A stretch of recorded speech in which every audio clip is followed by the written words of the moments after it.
Greetings, my fellow freedom lovers and sovereign thinkers. Thank you for tuning in to LL3 Podcast. My name is Craig, transmitting from the beautiful swampy mangroves of South Florida.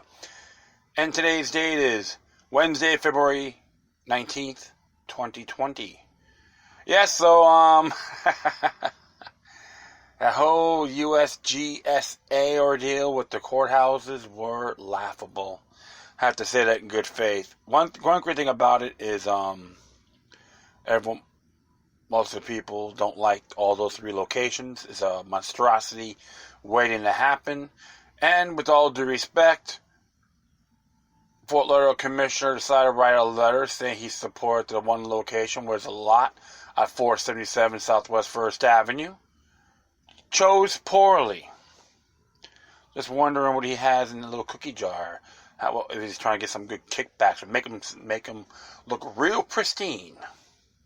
Speaking of Fort Lauderdale, looks like the state of Florida has fined the city for $1.8 million on the sewage spills. It was like, pretty hefty. And the funny thing about that, I think that's why they decided to do the outlaw on straws in certain business, in the good amount of businesses, plastic straws to be exact. And they had their own police department pertaining to the matter. Yeah, we can't take care of our infrastructure, but we'll harass you for straws. Plastic straws. To save the fish and the turtles. Which many of us out there are responsible for now, but the handful, we'll blame it on everybody. Collective witch hunting, to be exact. Well, I have no contract with the corporation. I'll just bring my own damn plastic straws and pass them out to everyone I know. Alright, so it's very interesting indeed. So they're worried about the fish, but they can't take care of their own damn infrastructure. A lot of them in the city start licking the boots of the contractors for these luxurious pigeonholes you see all over the Venice of America. And the pipes themselves weren't fit to create for those particular structures. Ain't that great? Do things half-ass. But they'll harass you if you have a business, restaurant, bar, if you have plastic straws. Yeah, you're the bad guy. But what they do is exceptional. Typical political garbage. Well, until you learn to wipe your own rear ends to the beautiful people, the city of Fort Lauderdale to be exact, the elected and politicians and bureaucrats and know-it-alls. Not everyone in there who works for the city are bad folks, but you know who you are. Until you wipe your rectum real clean, then come tell us how to do things. Right now, you failed the test on taking care of your own responsibilities. So, without further ado, speaking of crisis, this one came out today by Brandon Smith from the alt-market.com. This was entitled, Global Centralization is the Cause of Crisis, Not the Cure. Once you understand the globalist mindset, almost everything they do becomes rather robotic and predictable. It should not be surprised that the World Health Organization branch of the United Nations has been so aggressive and cheerleading for the Chinese government and its response to the coronavirus outbreak. After all, China's communist surveillance state model is a beta test for the type of centralization that the UN wants for the entire planet, including the Rothschilds as well, my friends. Oh, yeah. And the banksters and all that. That's why they're grooming them up and saying, we gotta be like them. They certainly aren't going to point out that it was China's totalitarian system that allowed the outbreak to spread from the very beginning. Even now, Xi Jinping is trying to rewrite history, claiming that he has been swift in responding to the crisis more than a month before he actually did. Okay. The lie that the coronavirus mutated naturally in a food and animal market in Wuhan continues to be peddled by the mainstream media, even though no evidence supporting this claim exists. Remember, there is a patent number for the coronavirus, all right? So all you got to do is look it up. Don't be shy. Maybe since it's on Google, but there's other decentralized search engines you should check out. Or not, go to patents.justia.com. All right? And come back, we'll talk.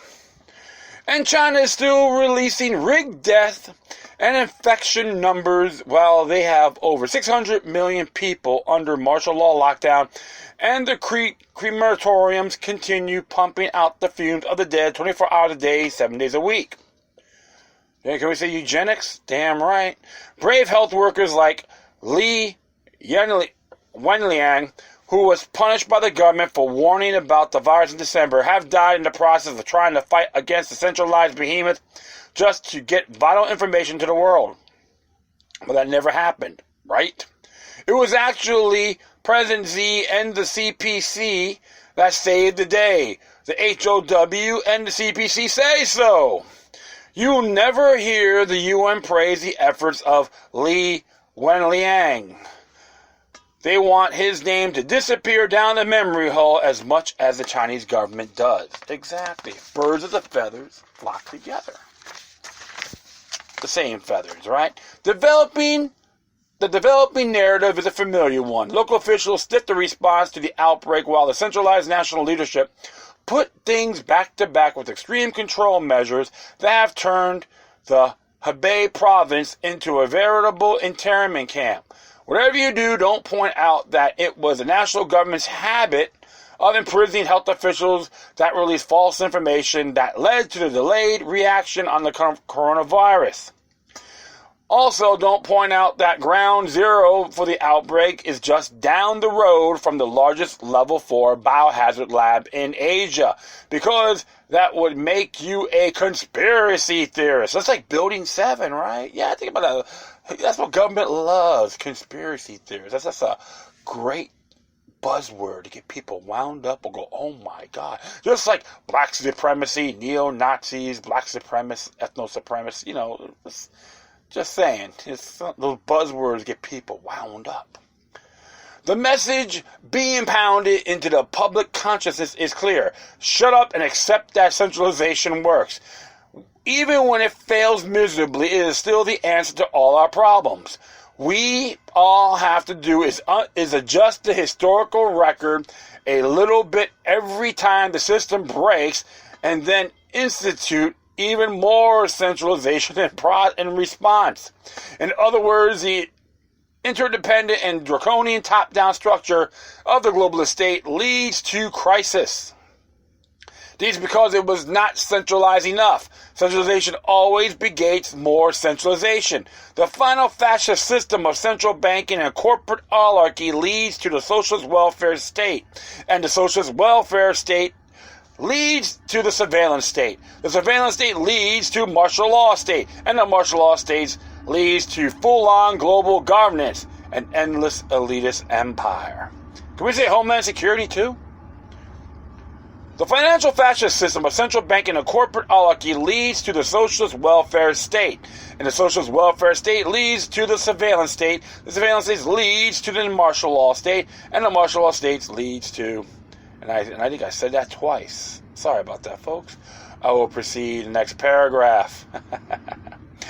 The failings of centralization have caused numerous problems long before it led to a potential pandemic. The pandemic simply clarifies the issue. For example, the breakdown in global supply chain is becoming a bigger threat by the day. The Baltic Dry Index, a measure of shipping rates as well as global demands for goods, has essentially collapsed. Natural News talked about that too, the Health Ranger. This should have been the first warning sign that the supply chain was in trouble, but the mainstream doesn't pay attention to the fundamentals, only stock markets. Enter Apple, one of the largest companies in the world, which has now abandoned its projections for 2020 and finally admitted that the shutdown of Chinese factories may just be a problem. Globalism has led to interdependent economies and nation states that no longer have redundancies in production. We've been forced to rely on production centers on the other side of the world for a vast majority of our goods. When China shuts down, the U.S. economy loses almost 20% of its supply chain. When Japan, Singapore, Taiwan, Hong Kong, and Vietnam shut down from the virus, you can add another 10% to 15 on top of that. Retailers in the U.S. represented around 70% of GDP. Cut off the supply chain in Asia, and retailers lose a vast array of goods to sell. The U.S. economy eventually shuts down also, even if the virus never spreads here. That's right. Some people will argue that we don't need all the cheap plastic crap from Asia anyway, and this situation is a good thing. Sorry to break it to you, but America's economy is built on selling of cheap plastic crap, along with the selling of the fiat dollar as the world reserve currency. Walmart, my favorite outhouse to be exact. China Mart, if you discount agricultural products, is the largest employer in the U.S. and the world. After all, right or wrong, our economic system is so globalized that the fall of the Chinese dominoes will eventually knock down our own dominoes. So it's always good to know, support local shops and all that too. But when this disaster occurs and numerous national economies suffer from enforced globalist integration, guess what will happen next? The globalists will ride to our rescue with even greater centralization. This was their agenda all along. Many people in the liberty movement are not aware of the event of the event 201, simulation a war game run by globalists in the Bill and Melinda Gates Foundation and the World Economic Forum on a theoretical carnivorous pandemic that killed 65 million people.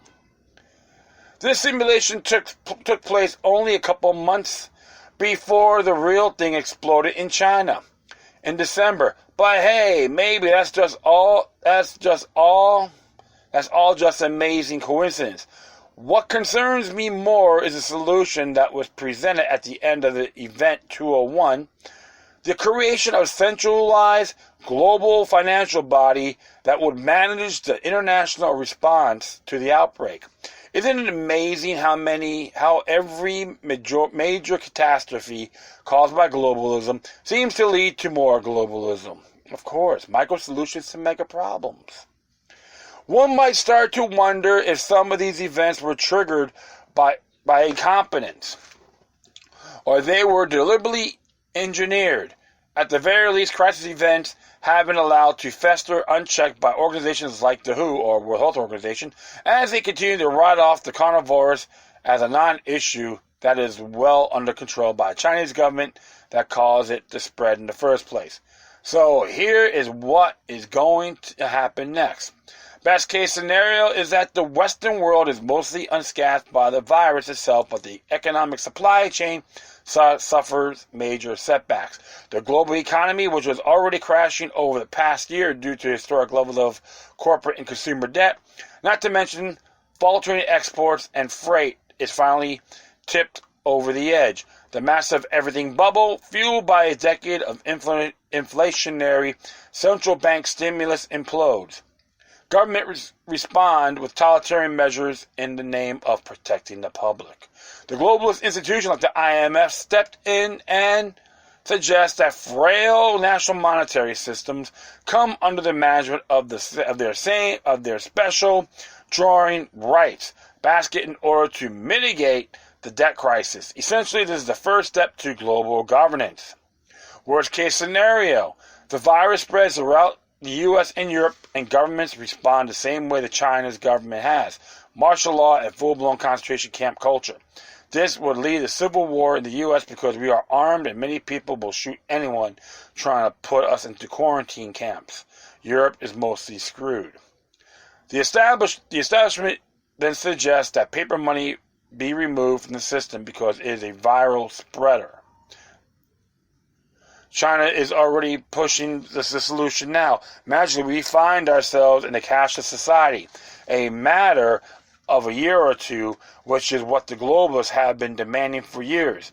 Everything goes digital, and thus even local economies become completely centralized as private trade dies. Mark of the Beast, New World Order 101. Absolutely. And some people still come in the nut job for saying that, right? Again, this might be an engineered event, or might simply be that the globalists are exploiting a natural outbreak. Either way, they are not going to let a good crisis go to waste. Whether or not they succeed is dependent on several factors, but mostly it's dependent on us. How many people will buy into the notion that centralization is the answer to our problems? How many people will realize that centralization is the cause of all our problems? How many people will fight to prevent ultimate centralization under a psychopathic globalist cult? A viral outbreak is significant danger to us all, but an even greater threat is a supposed cure. Trade our economic and social freedom in the name of stopping the coronavirus, no matter how deadly the bug, it's just not worth it. That's really correct. Fear is a great weapon, folks. Allah 9/11 was a great example. The AIDS epidemic in the 1980s. I remember that. Everyone was like flipping out. But one of those areas you got to look at. Kio bono, who benefits? Even there was a claim, there's maybe a possible claim too, that the state of Hawaii can be infected because a lot of Asians, they fly in that area from China, Hong Kong, Taiwan, Korea, Vietnam. They like going to Hawaii. So that could be another potential target. Yes, it is possible. But we'll just have to wait and see. But I always tell folks this. I don't live out of fear. But you got to be vigilant. Don't let the media hype tell you any different. Don't wig out or anything like that. Take care of your health. I've been saying that lots of times. Don't take life for granted. Value it. And be consistent. If you're going to be dumb, stagnant, and happy and have a lousy immune system, yeah, you may get affected a lot more. But one thing we know, this is a possible New World Order agenda. And I was listening to this show. His name is David Goldberg. He's not around. Claims not around anymore. Talked about virus. He talked about the virus. It's called Project Ziffer. And he brought up the tangent about the Zionists maybe behind this as well. Because Israel, the government of Israel, rogue elements of Israel do trade with everybody. They want the world to revolve around them. It's not being anti-Semitic, don't even think about it. But one of the areas you got to look at, see how deep does it go.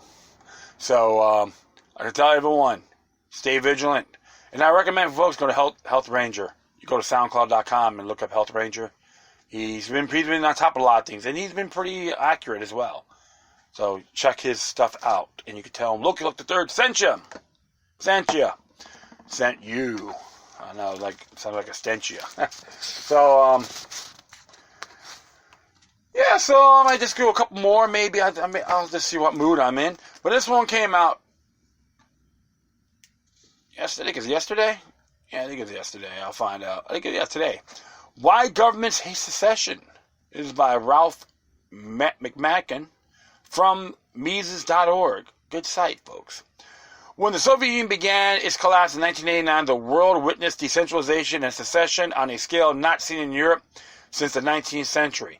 Over the next several years, puppet regimes and state in name only broke away from the Soviet domination and formed sovereign states. Some states which had completely ceased to exist, such as the Balkan states, declared independence and became states in their own right. In total, secession and decentralization is the era brought about more than 20 newly independent states. This period serves as an important reminder that human history is not, in fact, just a story ever increasing state power and centralization. Since then, the world has seen very few successful secession movements. A handful of new countries have come into being over the past 20 years, such as East Timor and South Sudan.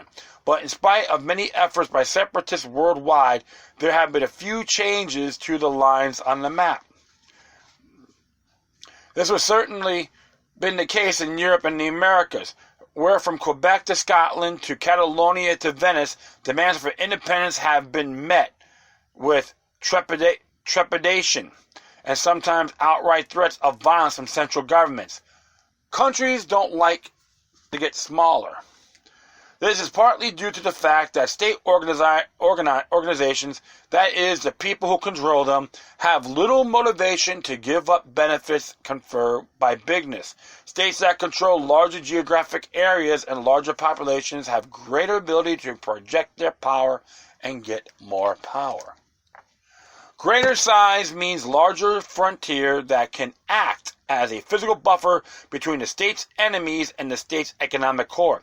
Physical size is also helpful in terms of pursuing self-sufficiency in both energy production and agriculture.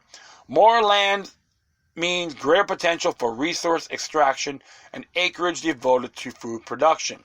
From the state's perspective, these activities are good things because they can be taxed and exploited. In terms of population size, state control over larger populations means more human workers to tax and potentially more highly productive urban workers. Historically, at least, larger populations also provided personnel for military use. Thus, states that control large territories and populations are able to directly control larger and more diverse economies within their borders. This means more tax revenue, which in turn means greater military capability. Naturally, state organizations are not inclined to abandon these advantages lightly, even when secession movement express a desire that they do so. Why states sometimes get smaller? Sometimes, though, states are forced to contract in size and scope. This usually happens when the cost of maintaining the status quo becomes higher than the cost of allowing a region to gain autonomy. Historically, the most maintaining unity is raised through military means. Example of this tactic being successfully employed include cases of the United States, the Republic of Ireland, and some successor states of Yugoslavia. But secession and decentralization have also been achieved through bloodless or near bloodless means. This was the case in Iceland and throughout most of the post-Iron Curtain states. Bloodless secession movements, however, only can occur when parent state is weakened by larger events beyond the secession movement itself. Iceland, for example, seceded in 1944 when World War II ensured that Denmark was in no position to object. Interesting there. I'm learning something here. The post-Soviet states seceded when the Soviet state had been rendered impotent by decades of economic decline, and in 1991 a failed coup. Nor is it a coincidence that India gained independence from the United Kingdom in the years immediately following World War II. It is likely the UK could have held on to India through military means indefinitely, but this would have come at a higher cost to the British economy and standard of living.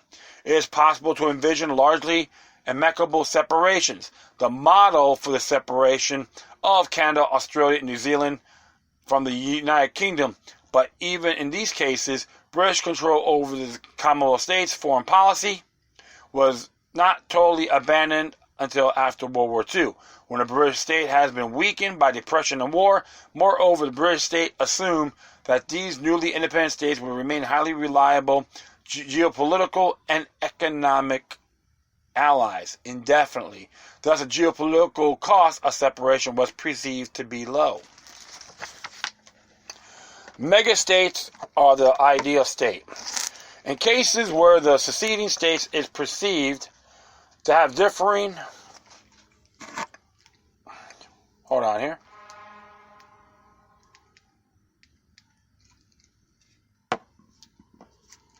Yeah, cool. I'll be right back. Cool, so here we go here now. Megastates are the ideal state. In cases where seceding states is perceived to having different cultural, economic, or geopolitical interest, which is true of the overwhelming majority of cases. The parent state is, all else being equal, like to meeting demands for secession with much hostility. Another liberal ideology has diminished perception among much of the world's population that bigger is better. Most government agents, who are by nature illiberal, see things differently. For them, the ideal state is most certainly a large state.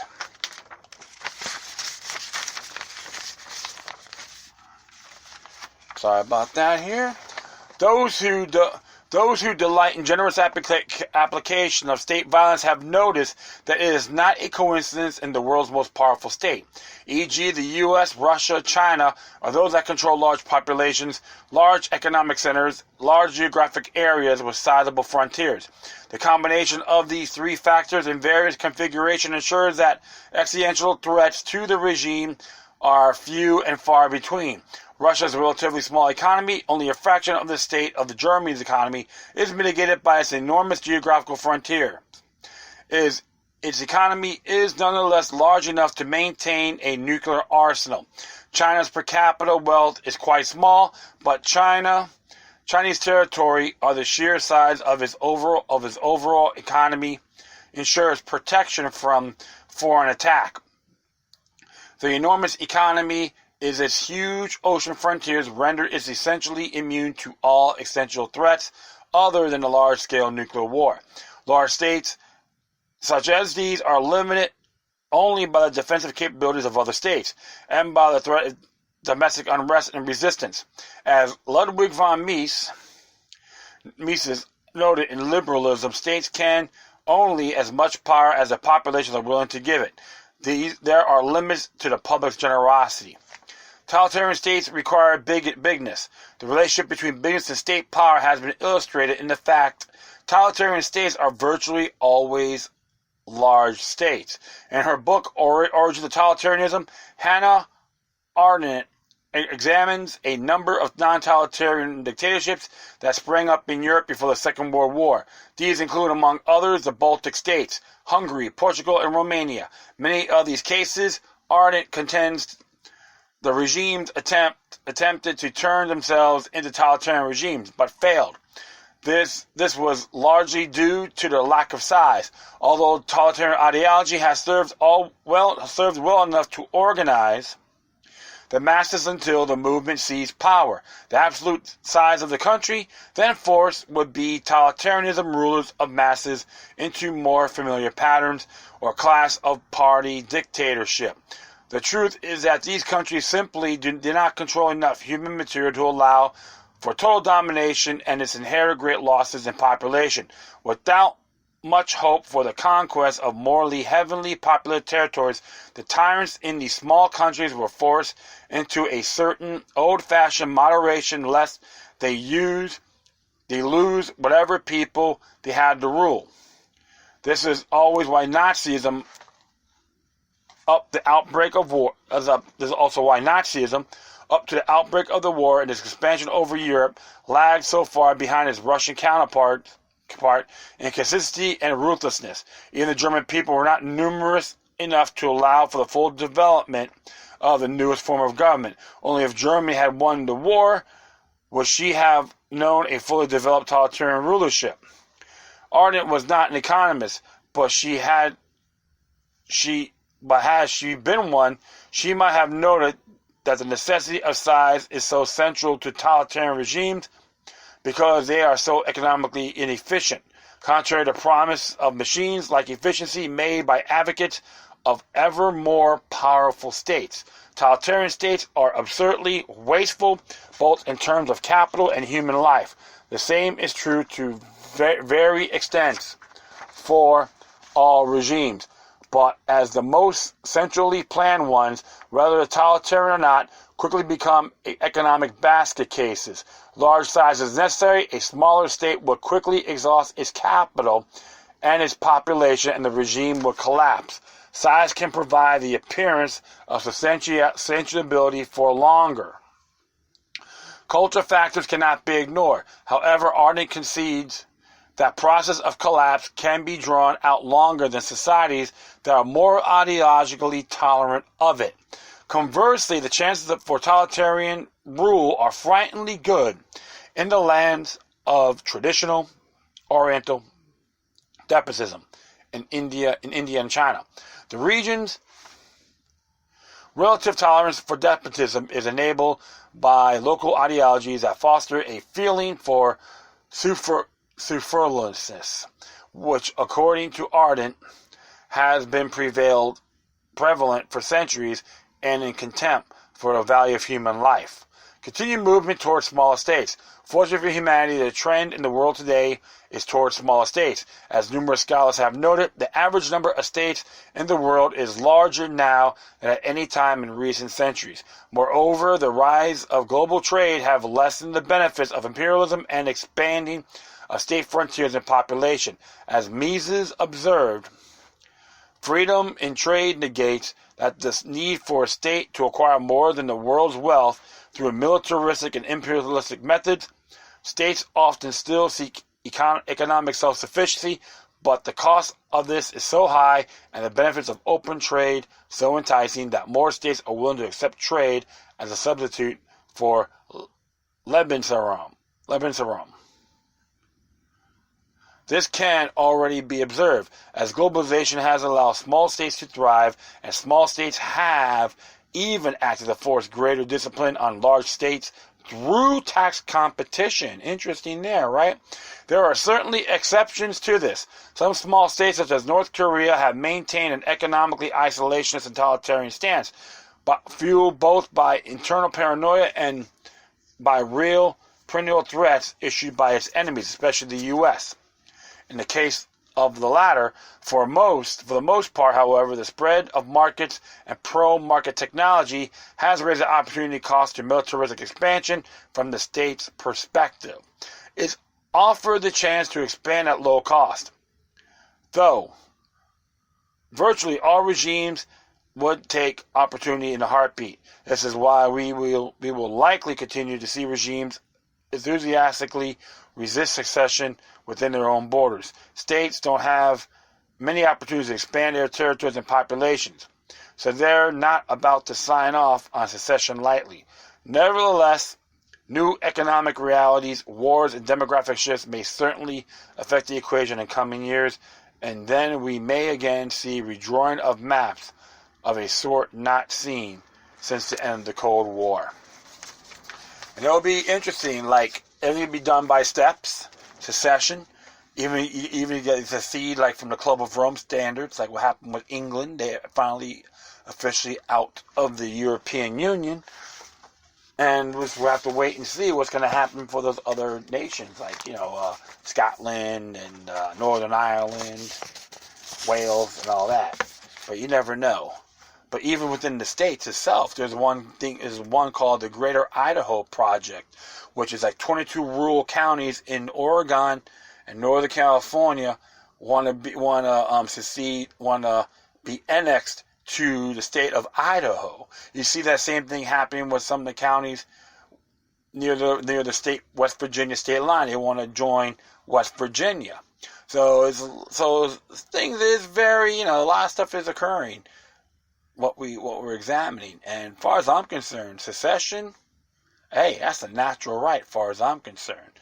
And one thing you have to always look at is the tyrants. Will they say yes? Do they say hell no to it? Will they accept it? I don't really think so. So that's why you have to always look at the bigger picture, like what happened to Catalonia. That's been about with that for a long time, and I say, I'll say it again, Viva Catalonia, all right? And I gave people my intake on that on some episodes way back. Like I said, about almost 2.5 years, a little over 2.5 years ago. But it would be interesting times. It's exciting time to be alive. So, say no to centralization, of course. It's interesting how this globalization and these two articles I've read, they go hand in hand when you look at it. When you think about it. So, all right, I gotta do one more here, and I'll shut up.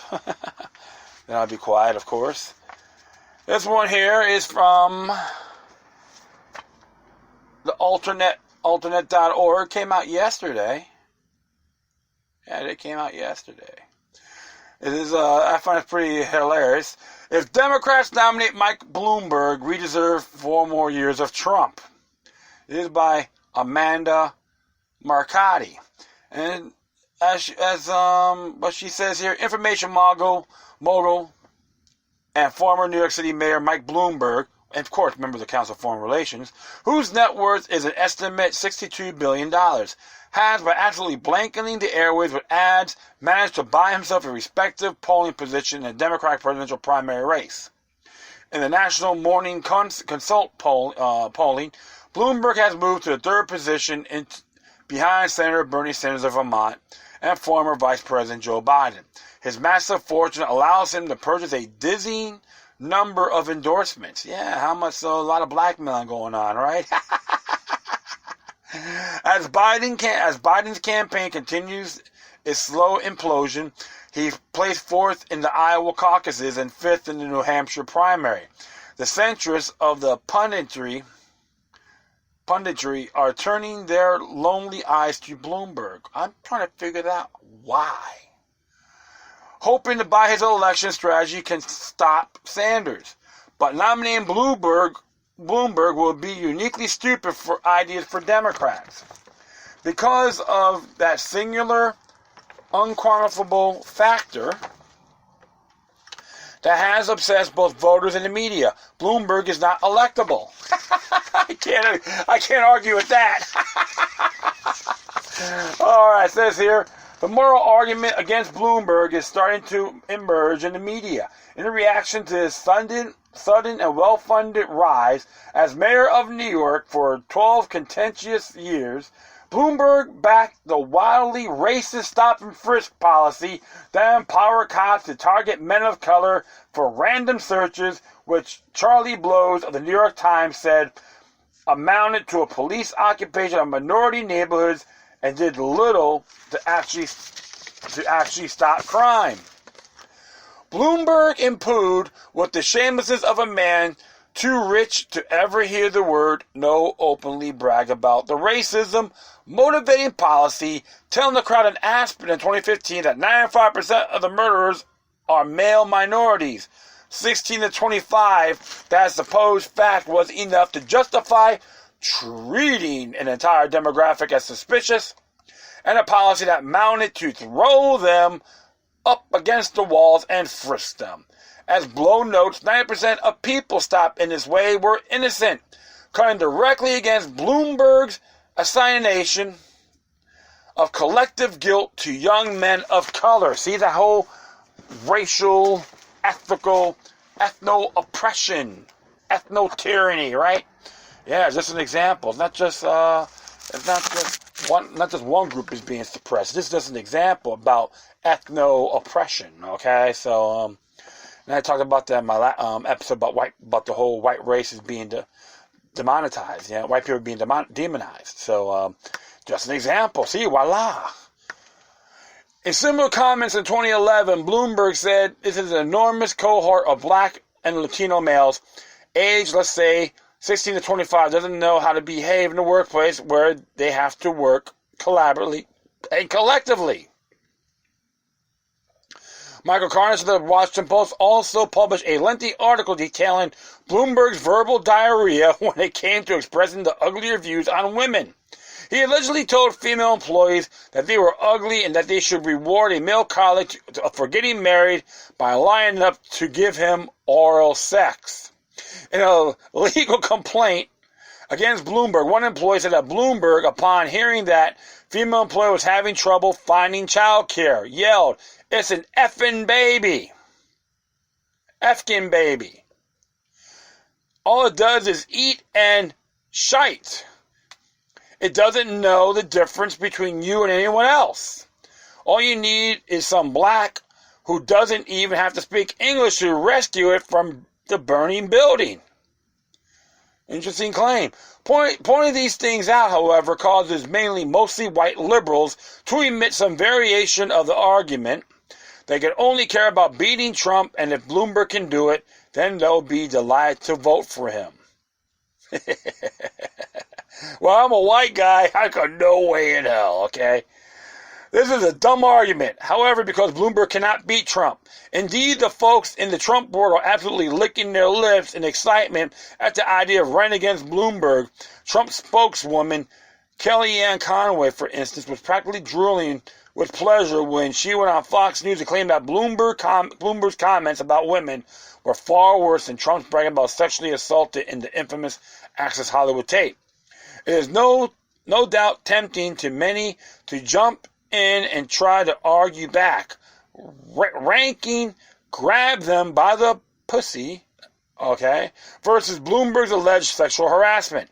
That, of course, is exactly what Conway wants because she understands how many people will react when they hear Democrats try to defend Bloomberg's behavior. They will conclude that liberals are hypocrites who don't really care about Trump's misogyny, but only opportunistically feign outrage to score political points. And those voters will therefore decide not to vote for anyone in the race and spend election day doing anything else.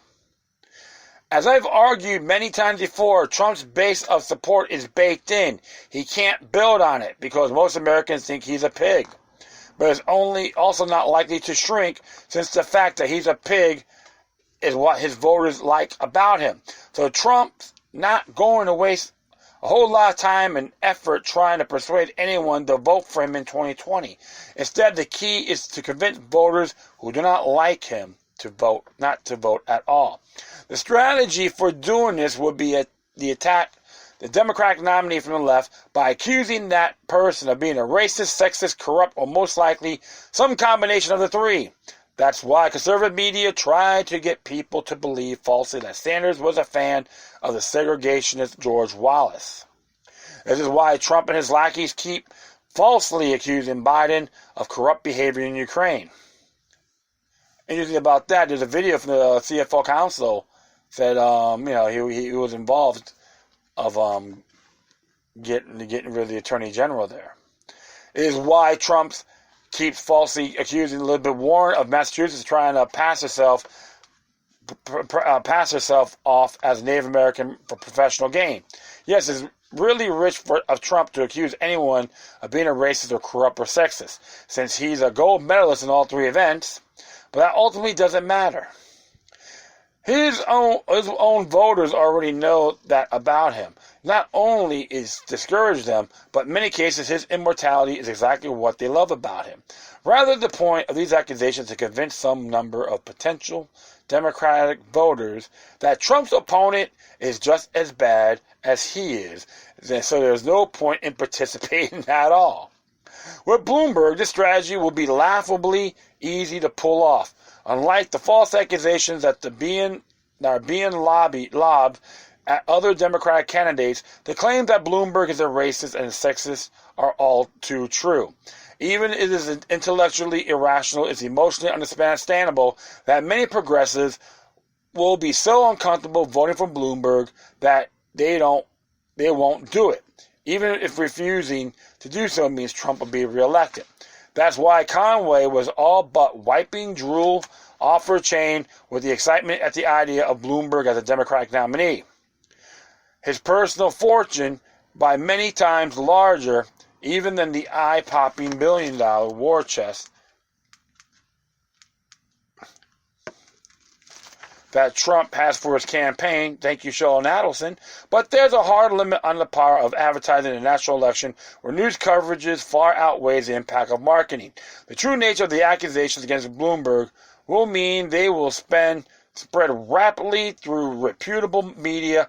Indeed, they already have, whereas honest fact-checking can, in some circumstances, if not enough, dampen the effect of false accusations against other candidates.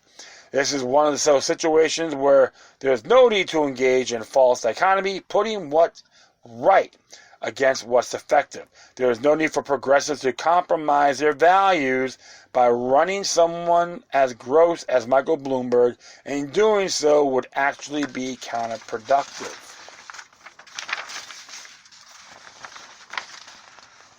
Any candidate that runs against Trump will be a subject to bad faith accusations of racism and sexism. meant to demobilize the Democratic vote. But there's no need to make that easier by running someone who is both racist and sexist. Those are just some examples why I don't give a damn about Michael Bloomberg. He's a poser, a gyno, which means Jew name only. Pro-police state. He don't want people have tools to defend themselves or families against civil unrest or county tyranny.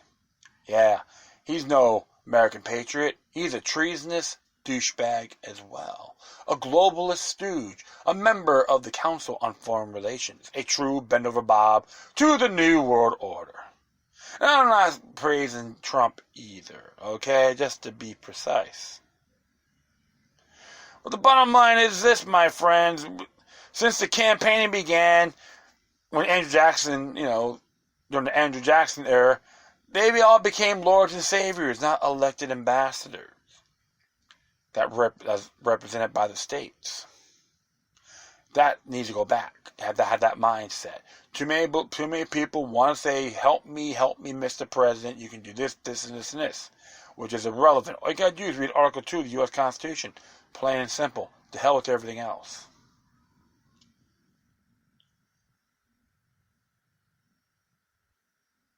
The question I have for Michael Bloomberg, will you support an empire or a republic? If he says he'll support an empire or pro-big government, cut him loose. He's null and void, just like the rest of the clowns that are running. Remember, the president is an elected ambassador has been chosen by the states. Nothing more, nothing less. Article 2 of the U.S. Constitution explains that thoroughly. So read it, folks.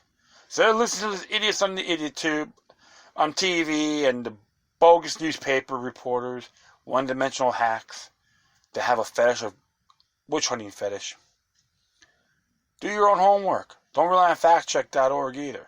Go bypass that, alright? So, that's all I gotta say. I'd like to thank everyone for listening. Plus, feel free to download and share it throughout your social media networks. If you have any questions, comments, or something that's interesting you want to check out, whatever you do, please send your correspondence with decorum. Furthermore, I'll leave these footnotes on my Spreaker page. Once again, thank you for your time. Plus, always remember that demoniac resistance is healthy for the soul and can liberate humanity. Until next time, take care of yourselves, keep on spreading the love, and may your guardian spirits be with you.